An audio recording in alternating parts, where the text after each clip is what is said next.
Hello students. So we were reading that that uh, through the course of that experiment which Dr. Heidegger was having with his friends, he has given them a glass of that liquid, that magic liquid, the fountain of youth, and they felt a kind of vigor, a kind of energy going through their body. So they demanded for one more glass, and when he has given them one more glass of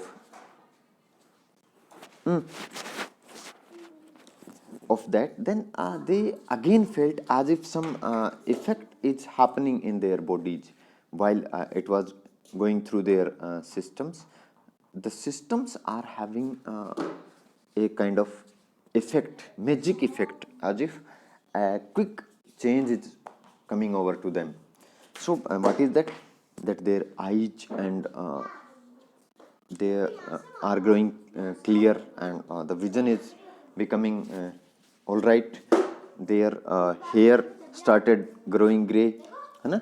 So that was the effect of that water. So, and not only the physical appearance, even their mental faculties have also grown young again, and they have started behaving in that very same manner in which they used to behave during their youth. So now other, as for the widow Wycherley, so we have seen those three people behaving in their different manners. Colonel Killigrew singing a battle song, the businessman talking about business, the politician talking about political speeches, and the fourth person, as for the widow Wycherley, she stood before the mirror, curtsying and simpering to her own image and greeting it as the friend whom she loved better than all the world beside. Widow Wycherley, now she was looking herself in the mirror, the transformed herself in the mirror, है ना? वो अपने उस changed रूप को उस mirror में देख रही थी, and just pampering herself, just smoothing herself, just praising herself, and she's talking to herself, to her own transformed image, as if she has been talking to a friend of her who has been the best of her friend in the world. She thrust her face close to the glass to see whether some long remembered wrinkles or crow's foot had indeed vanished. And she had just put her face closer to the mirror so that she can see that whether all the wrinkles have gone or not, है ना? मतलब उसने अपने चेहरे को बिल्कुल पास में किया मिरर के, ये देखने के लिए कि उसके चेहरे के जो भी रिंकल्स थे, दे ऑल, और द क्रोज फुट देखो, अपनी आंखें जो होती हैं, आंखों का जो कॉर्नर होता है ना, उसके पास ऐसे झुर्रियां जो हैं वो लाइंस में बन जाती हैं ऐसे, as if it is a the foot mark of some crow, है ना? तो उस तरह के जो मार्क थे उनके लिए वो देख रही थी कि वो भी वेनिश हो गए हैं या नहीं है.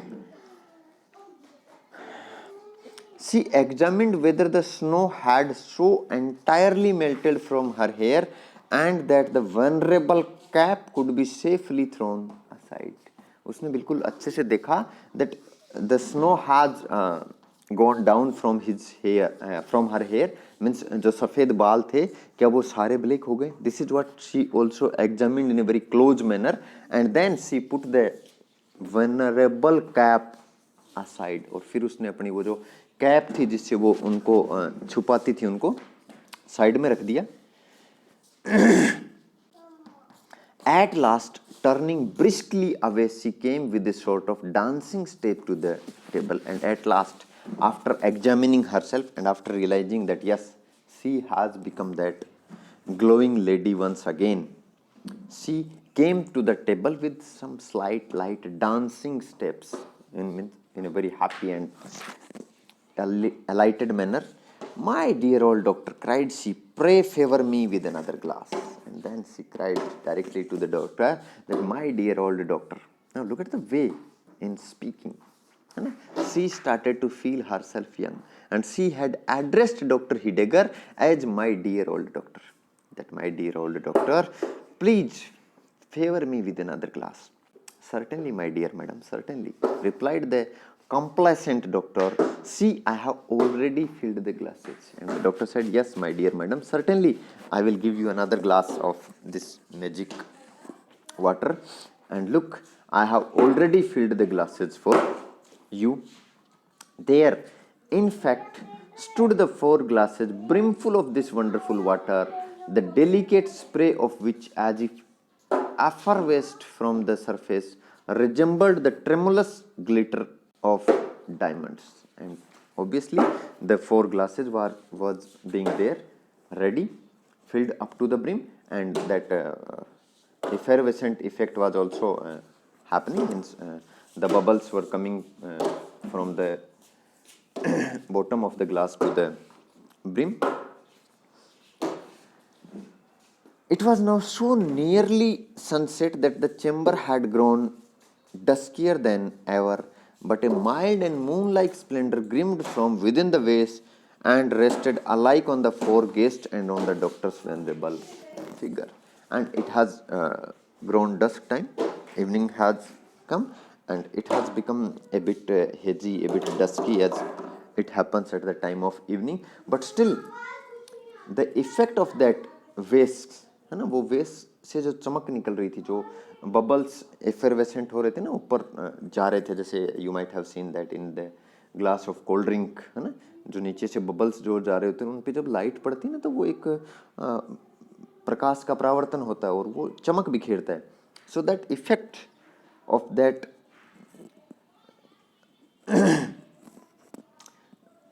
that water's refraction of the light was so that the whole room was lighted,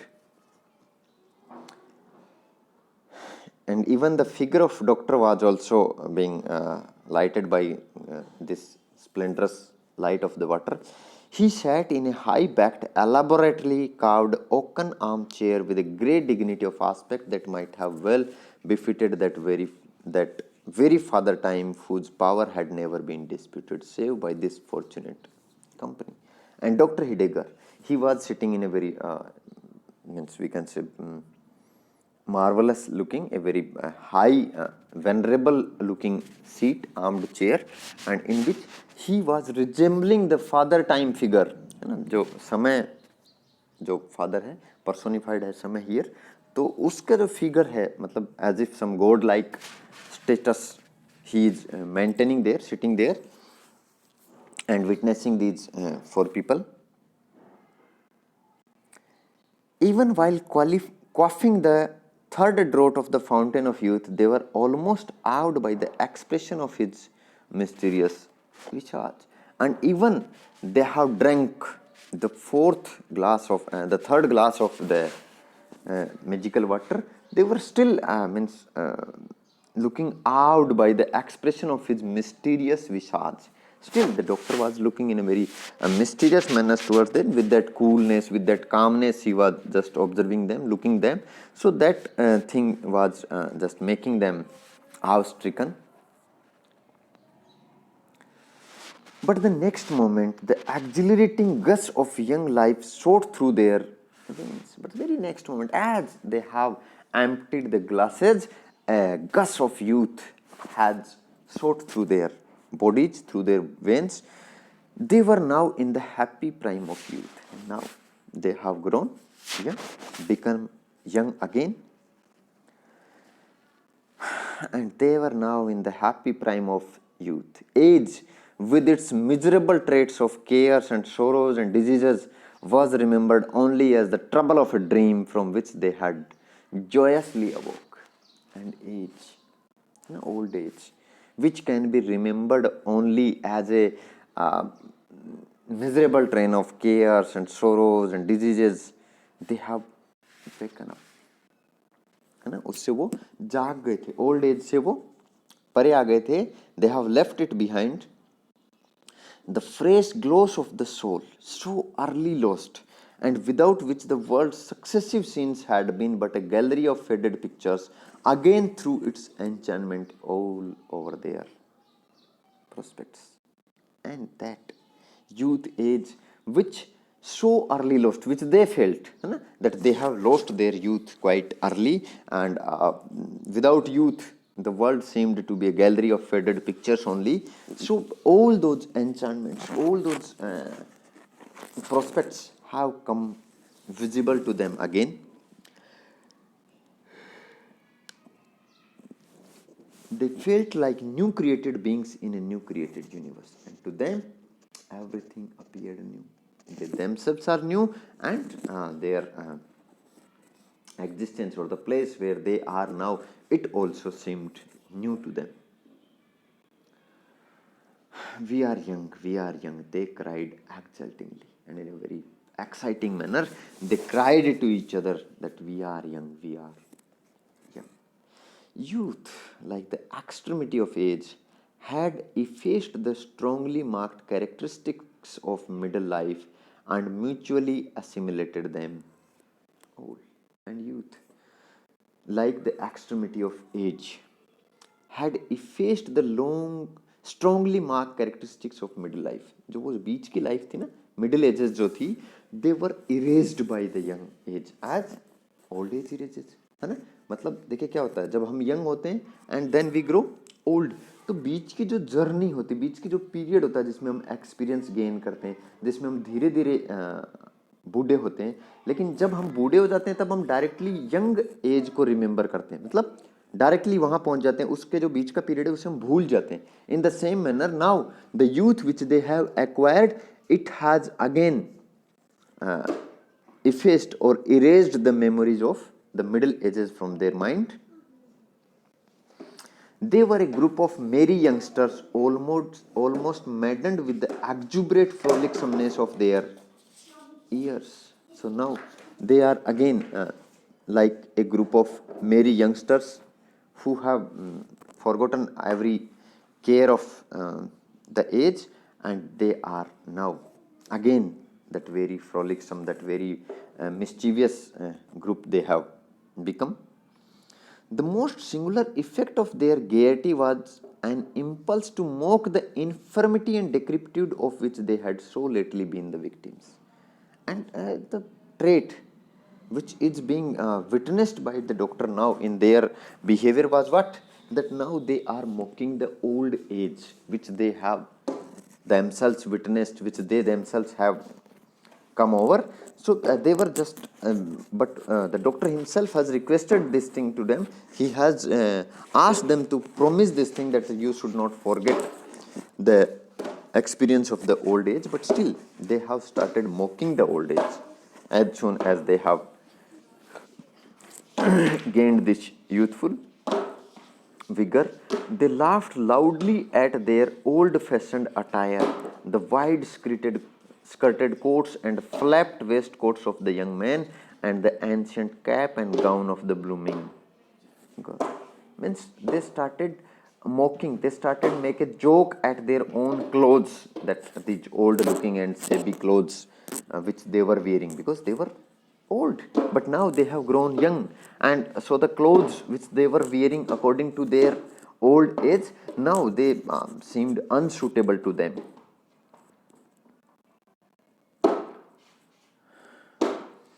One limped across the floor like a gouty grandfather, one set a pair of spectacles astride of his nose and pretended to pore over the black letter pages of the book of magic. And now they started making joke of the old age, है ना. One started moving, है ना, जैसे हम करते हैं जिसको हम कहते हैं कि एक्टिंग करना कहते हैं, जैसे हम ये कह सकते हैं पोज करना, नाटक करना ना. So one behaved in as if he has grown old, और उस तरह से वो लिम्प करते हुए, झुके और लंगड़ाते हुए धीरे धीरे रूम में एक साइड से दूसरी साइड चला. Another person has put the spectacle on his nose and try to look at the pages of the book of magic. Means जैसे ओल्ड एज में वो करते थे वैसे वो they started acting and behaving. A third seated himself in an arm chair and strove to imitate the venerable dignity of doctor Heidegger. और जो एक तीसरा आदमी था उसने क्या किया? He sat in an arm chair and started to imitate doctor Heidegger himself. Then all shouted mirthfully and leaped about the room. And then they all shouted in a very joyful manner and leaped about the room. Means they started dancing and jumping here and there in the room. The widow Wycherly, if so fresh a damsel could be called a widow, है ना, वो कह रहे हैं कि अगर ऐसी एक यंग लेडी को आप विडो कह सकते हो तो I am making this. Tripped up to the doctor's chairs with mischievous merriment in her rosy face. और वो जो है she rose up and went to the chair of the doctor himself with a kind of mischievous look on her face. "Doctor, you dear old soul," cried she, "get up and dance with me." And this was the mischief which she was up to, that, "Okay, doctor, my dear old doctor, please get up and dance with me." And then the four young people laughed louder than ever to think what a queer figure the poor old doctor would act. And then again the four people laughed more louder than ever, thinking that what a queer, what a strange figure the doctor himself would look if he will dance with this young lady. Now this is the effect which they are having, means they have lost all the feelings of old age, all the experience which they have learned through their old age. And this is what the doctor himself has requested them earlier also, that please, you should have this thing in your mind, that you should not repeat the mistakes which we have committed in our youth. But it seems as if they haven't paid heed to the doctor's sayings. This is it. Thank you.